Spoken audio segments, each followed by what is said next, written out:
Alright, what's up, viewer? Hi. Now tell me if this sounds familiar. You're bored on Roblox and are trying to find a good game to play because you're bored of all the other Roblox games. Well, viewer, I got something for you. Consider trying this game out that is almost dead and forgotten called Hours.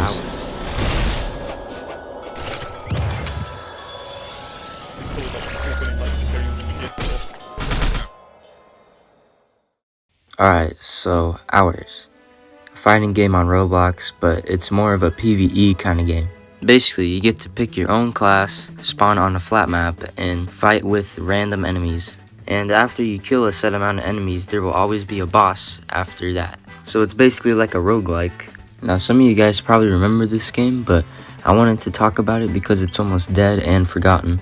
And I want to review it for what it truly is. I remember finding this game out through a YouTuber called Axe River, but for some reason he's just dead. By the way, comment, sub, and do what you want, and let's jump in. Alright, so once you actually jump in the game Hours, you get greeted with a piano. Okay, but if you actually press play, you will get greeted with a non-user-friendly UI. Huh?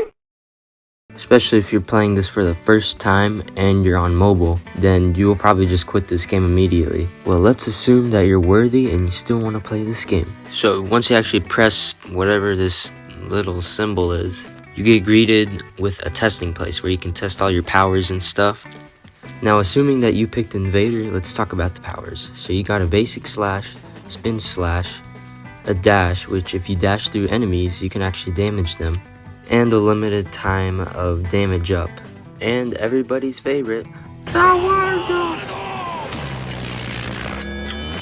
Okay, but this mechanic isn't really that innovative because I think other fighting games have had it at the time, so yeah. But regardless, I still like that it'll reward you for picking the best time to time stop. Now, not to go too in depth with Invader's combat design, but I think Invader's abilities are a nice variety. You got your combat, and you got also a dash for movement, which I think the cooldown needs to be just a little bit faster, in my opinion. I also like that the power-up ability rewards you for using it well by getting the most damage out of it. And now let's talk about enemies in relation to the combat design of this game. So in each round except the last one, there will be randomly spawned enemies, and there can only be 2 at once. And the enemies honestly have nice variety in attacks, and their attacks can be unpredictable, which keeps you on your guard.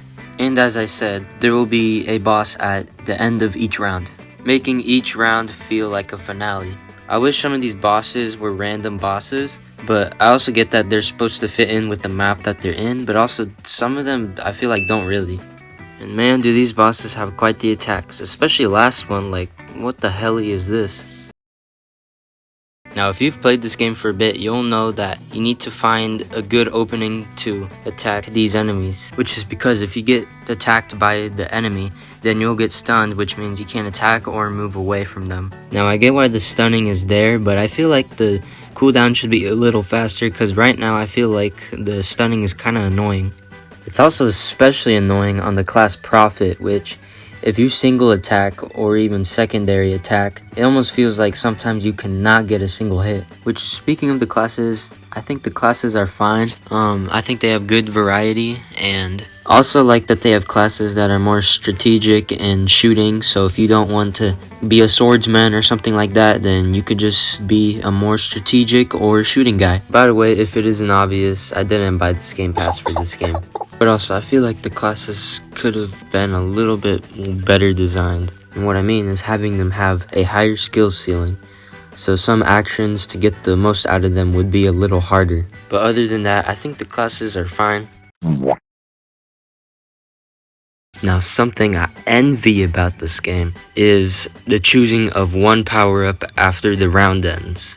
Even though some of these power-ups you would probably find in generic roguelike games, some of them have new abilities that is fun to play around with, and it creates more replayability with this game. Alright, leaning more towards aesthetics and lore and that type of stuff, let's talk about the music. I'm sorry, but the music isn't really that much of a bop, but I think it gets the job done. Alright, now the aesthetics. I think I kind of like the aesthetics. They're kind of mysterious and weird and a little detailed. And it kind of pays homage to Roblox culture and I guess old Roblox. Now, the lore, I don't really find that interesting. I mean, the confusion and all that stuff about these characters does kind of ask you to figure it out a little bit, but other than that, I don't really find the lore to be that interesting. And same with the story, I guess. Alright, and after all of that, if I had to give this game a rating, I'd give it an 8 out of 10. It is definitely one of the better Roblox games I've played, and it just kind of feels like one of those games, you know? I can kind of see why the game is dying. It's not a very replayable game because you just kind of go through the same levels, and it's weird because this game almost asks for replayability, but also it's just not that replayable. But yeah, and I think I'm glad that I revisited this game after like probably 3 years. So yeah, it was quite a trip. So dear viewer, I consider you to try out this game again or for the first time, and like, sub, and all that stuff, and comment down what you think, by the way, please. And as always, see ya.